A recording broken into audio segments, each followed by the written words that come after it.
Mika's lips twisted in a wry smile. He hadn't missed the dismay in Bailey's muffled voice. Of course, to be fair, he hadn't been overjoyed when he followed the trail into the swamp and caught the sweet scent of jasmine. The delicate fragrance might have been native to this particular area of the swamp. And even if it wasn't, there could always be some random woman wearing perfume. There were a dozen explanations, but he knew the truth. The scent didn't come from a plant or a bottle. It was a unique, intoxicating aroma that could only belong to Bailey Morrell. Damn. He'd nearly turned on his heel and walked away. 10 years ago, this female had ripped out his heart and stomped on it. Did he really want to endure some awkward reunion that was bound to end with yet another night of pacing the floor? Hell no. But then the realization of where they were had penetrated his shock. Barely aware he was moving, he'd tracked the scent through the thick bogs until he reached a small clearing. There.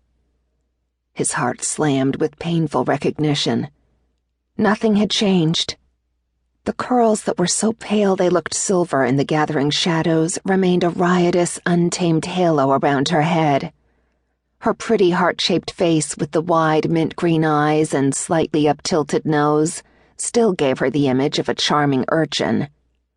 And her body remained as slender and perfectly curved as the last time he'd seen her.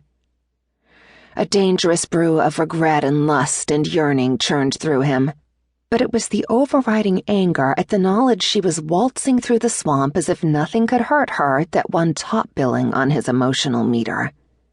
Now, with his arm wrapped around her and his hand pressed against her mouth, he continued to whisper directly in her ear. "Hello, Bailey." He smiled as he felt her shiver. It wasn't fear. It was the same combustible awareness that was searing through him. "It's been a long time."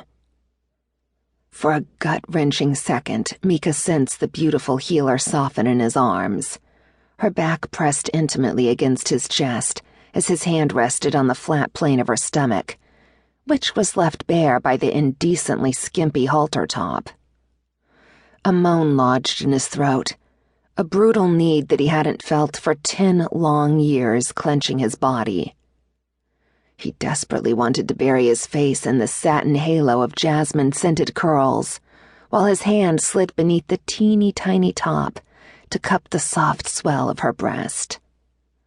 But before he could give in to the madness, Bailey was suddenly squirming against him, grabbing his wrist to tug his fingers from her mouth. "Let me go," she commanded. Instantly, Mika released his arm, stepping back to watch as Bailey spun around to study him with a wary frown. She should be worried, he acknowledged, folding his arms over his chest. The realization that she was so lacking in concern for her own safety was enough to make him nuts. "What are you doing here?" he abruptly demanded. Her lips thinned. "I live here." His narrowed glare shifted toward the cottage. "Alone?"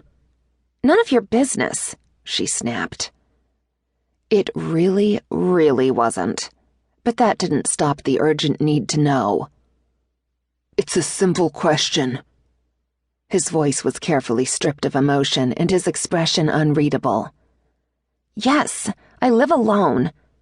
She impatiently brushed a silvery curl from her cheek. "Satisfied?" He ignored the flare of vicious pleasure at the confession. The days when he had the right to consider this female as his were in the past. Instead, he concentrated on the confirmation she was indeed living in this isolated space without protection. "Not nearly," he growled. "You've always been impetuous and bullheaded." Her brows snapped together. "Hey!" "But to choose to live alone in the middle of the swamp is stupidly reckless even for you," he continued in grim tones. "Great." With a glare that could strip paint off a wall, she turned to head toward the cottage.